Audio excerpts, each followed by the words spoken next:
The goal set and player eval. Staying with the theme of goal setting, this becomes another tool to really reinforce showtime training. If you notice, the new goal set player evals have, the first part of it talks about goal setting. Make sure when the students are coming in, you're sitting down with them where they themselves are explaining to you what their goals are for training. And let's take the time to understand what goal setting is all about. Remember the SMART rule of goal setting. SMART standing for your goals have to be specific. As in, I want to improve my running speed by 0.3 of a second, or I want to improve my throwing velocity by 5 miles an hour. The M part of the SMART rule of goal setting is measurable, certainly with the feedback that we're providing, whether it's the radar gun, the time, gaining 10 pounds of muscle weight, that certainly is measurable. The A is attainable. We don't want to be telling 9-year-olds that their velocity can increase by 15 miles an hour. That's not an attainable goal. R is realistic.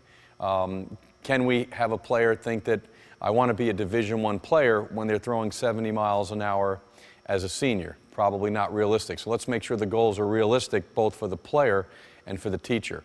And the T in SMART is a timeline. Goal setting requires a starting point and an end point, as in 90 days, 180 days by next year, so that the player, after getting the feedback, knows that I have X amount of time left to accomplish the goals. When do you start goal setting? You can start goal setting with 7, 8, 9-year-olds. Think about it in a rookie class. The goal for today is to be able to throw 7 out of the 10 balls into the hula hoop, or as we call them, the vision rings, with the big capital letter J. That's short-term goals. And obviously, as the players get older, the goal setting becomes somewhat more complicated and becomes more personal for them. But let's make sure that the student computer is the starting point, the goal set and player eval really is the second part. And again, even while you're on the turf working with players, what do we want to work on today? What are we looking to accomplish? Let them establish their goal set for the day, because if they can learn to establish their goal set for the day, then your goal set for 30 days, your goal set for 90 days, your goal set for next year becomes much easier. And again, remember the SMART rule. Let's make sure that we don't have conclusion-oriented goal sets. Well, I want to be a great player.